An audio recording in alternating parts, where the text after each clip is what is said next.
ACM Grammy-nominated David Nail coming to town. Wave here in Wichita, Friday, June 23rd. Looking forward to it. Let's talk about your current single, David. It's called Best of Me. Well, but you know what? Before we get to that, how's the family? How are the kids? The kids are good, man.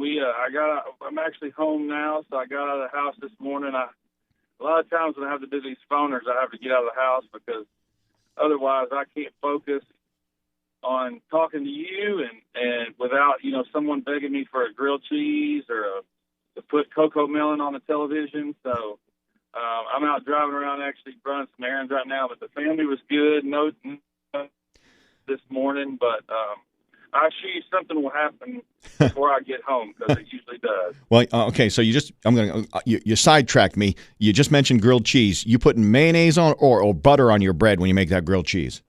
Butter, no mayonnaise. No mayonnaise. All right. See, mayonnaise is my go-to. If you've never tried it. It makes the bread a little extra crispy, but that's just me. The twins I'll have to try it, yeah. Twins getting ready to turn, 8 in December?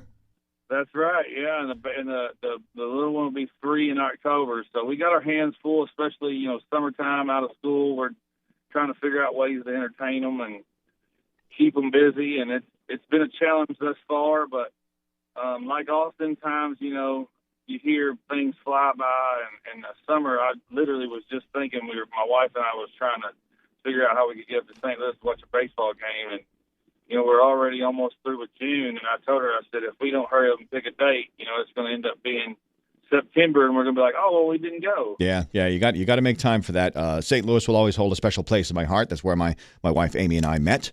So love that town. Absolutely. So let's get back to it. Best of Me, your current single. Love a lot of things about this record, but the first thing I want to get to is it's basically a song about you asking your wife's dad for permission to marry his daughter. Tell me you really used those words in the song, I'll give her the best of me if you'll give her away. Well, I mean, I have to be honest with you. I'm not a very big hooky kind of songwriter, and that sort of fell out, while writing the song. I actually wrote the song, 12 years after that conversation, or actually 13 years after that conversation actually took place. Right.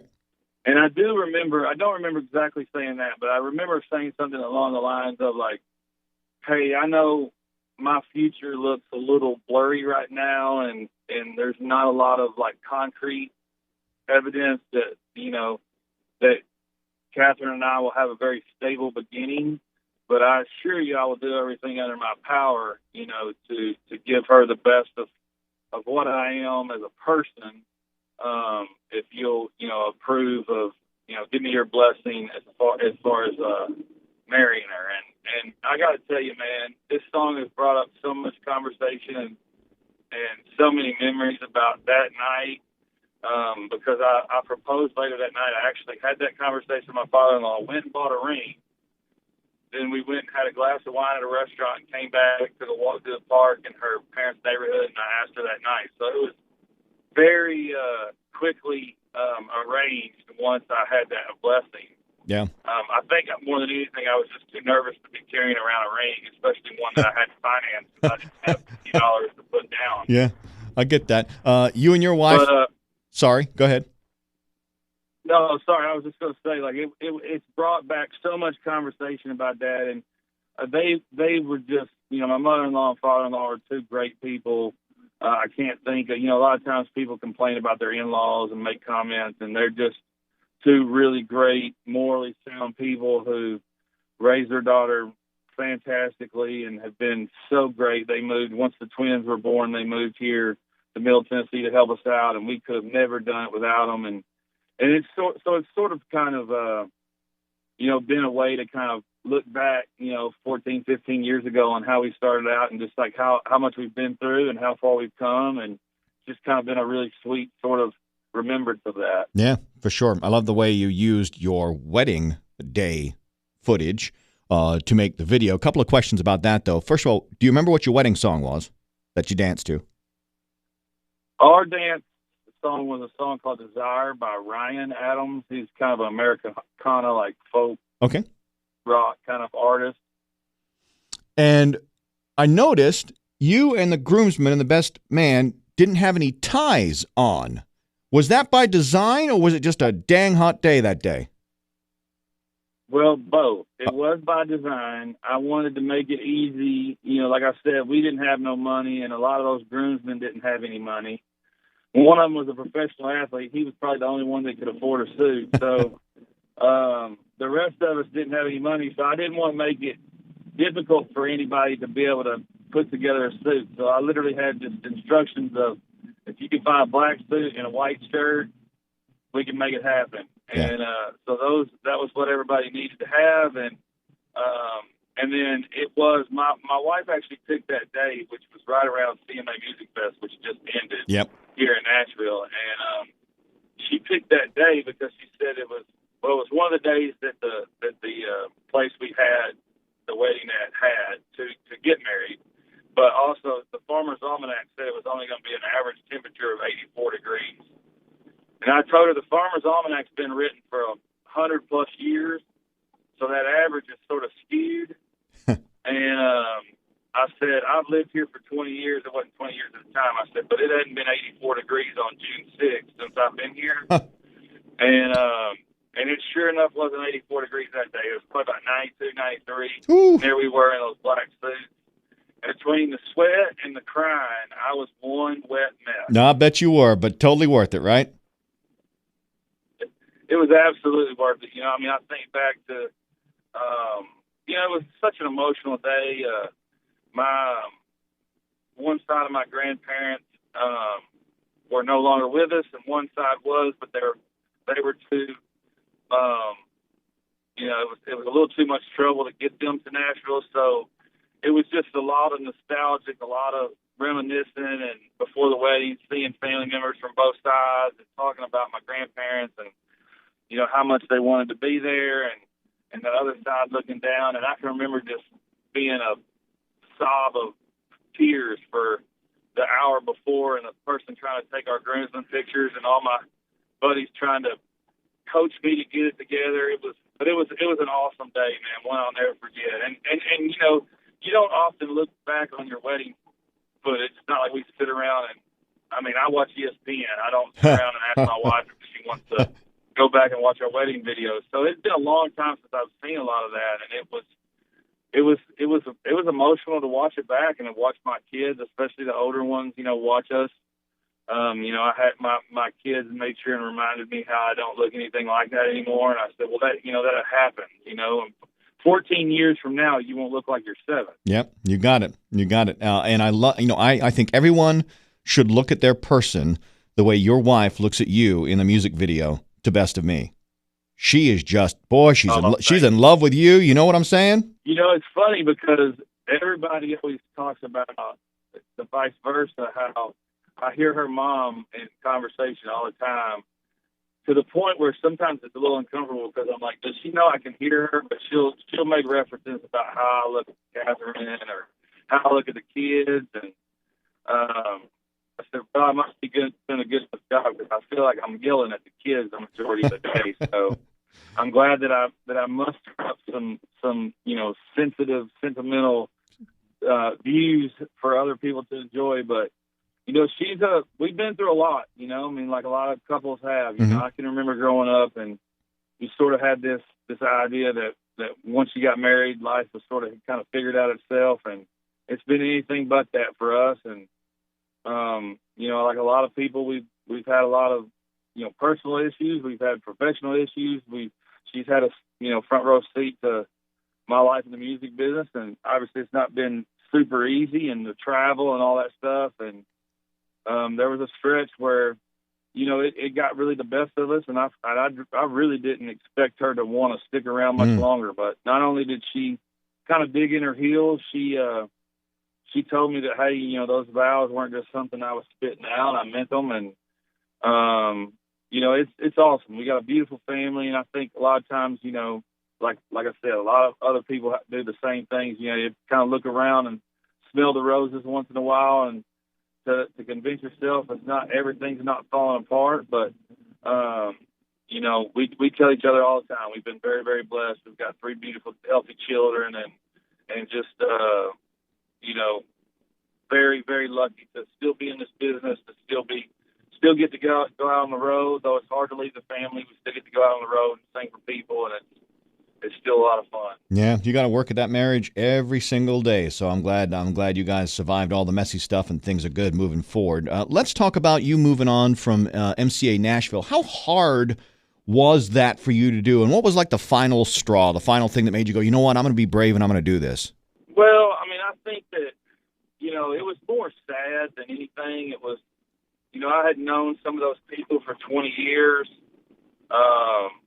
One of my groomsmen was head of A&R, so it was more sad, than any sort of resentment or anger. But that wasn't the only change. I sort of changed, the whole team around me within about a 12-month period of time. And, I just felt like I'd gotten to a point where I wasn't exactly sure the music that I wanted to make. I just wanted to make it. Yep. And, when you're a multi-billion dollar business, I think from their standpoint, they needed a little bit more direction than that. Yeah. Okay. And I understand, and I understood then, and I just, I think we were both kind of searching for some common ground that we couldn't find, and it's certainly when you're on a major label, there are a lot of pros, and they far outweigh the cons.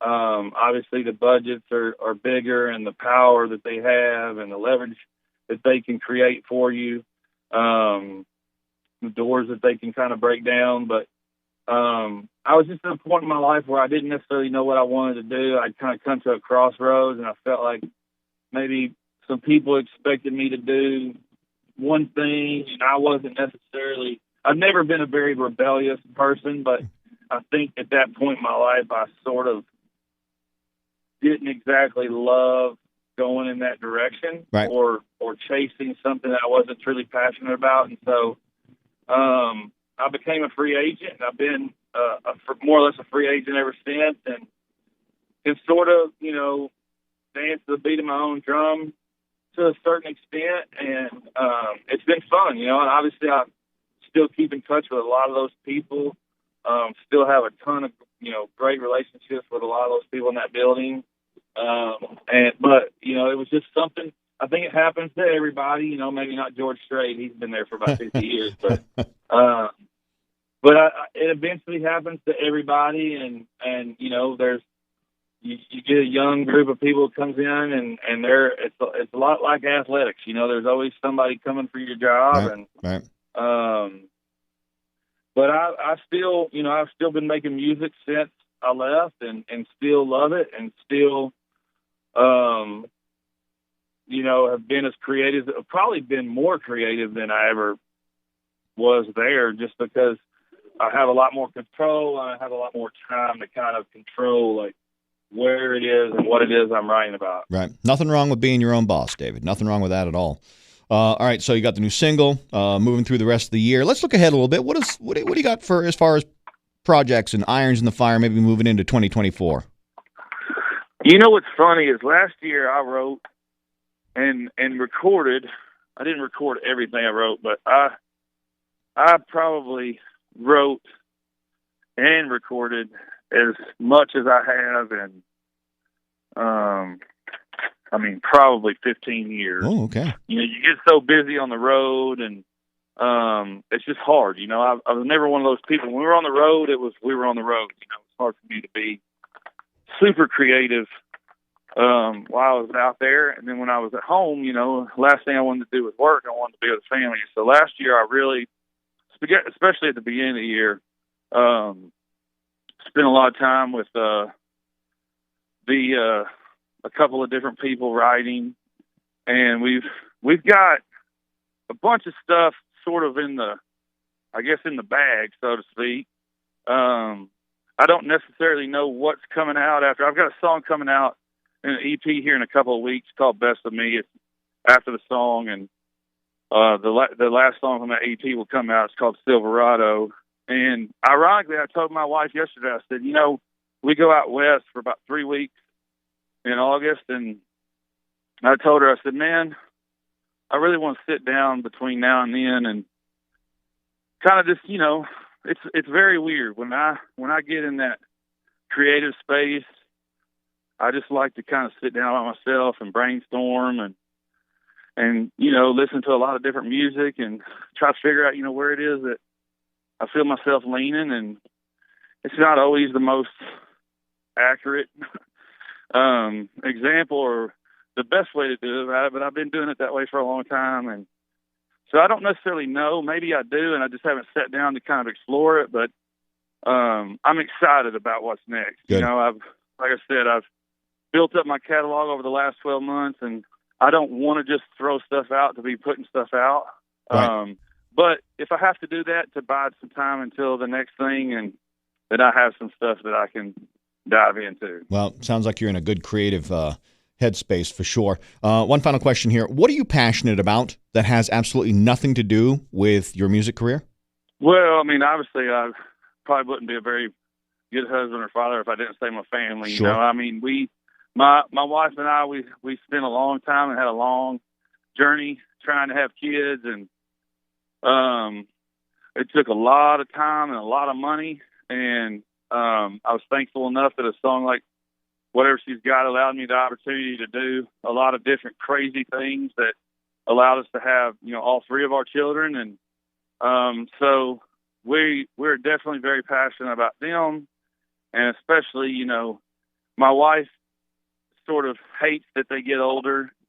And I feel like it gets better because they're so much, you can communicate. I can talk to especially the 7-year-olds, and my 2.5-year-old far beyond what a 2.5-year-old should be. I mean, I have conversations with her, and I literally get out of the car and go, "What in the world? Like, how does she even know about that?" Right. But it's just, I love being at home. I love being a dad. I told my wife in my vows when we got married, I said, a lot of people over the course of my life have told me I was born to do this and born to do that, but I've always felt like I was born to be a husband and born to be a father. And so that's what I enjoy doing. They drive me crazy, but it's a lot like finding the person you're supposed to spend the rest of your life with. I've always said, like, hey, when you can see them at their worst and you love them more the next morning, it's like with your kids when they destroy the house and you have to spend 6 hours cleaning lipstick off the walls. Yep. And you look at it, you turn around and they smile at you. It's like, you can't be mad at them. It's like they're your kids. They're part of you and who you are. And so it's a beautiful journey. It's a beautiful journey. Yep, for sure. All right. Well, listen, make time for that baseball game. Don't let that memory. Don't let that memory slip away. Yeah, for sure. You're going to be in town on the 23rd of this month at Wave. David Nail. You got your new single out, Best of Me. The EP is on the way as well. And I'm going to post, when I build this blog page, I'm going to post the story you shared over on TikTok about how you and your wife met through MySpace, because my wife and I met through TikTok. So we have sort of that in common as well. And I'm looking forward to sharing your story because I watched it and it made me smile from ear to ear. So I appreciate you sharing that. Oh, well, thank you. I appreciate it. Hopefully somebody else can join the MySpace experience. Got to keep that alive for Tom, right? There's always Tom out there looking for more people. Exactly. David Nail, great speaking with you. I wish you all the success in the world. Well, thank you so much. I appreciate it.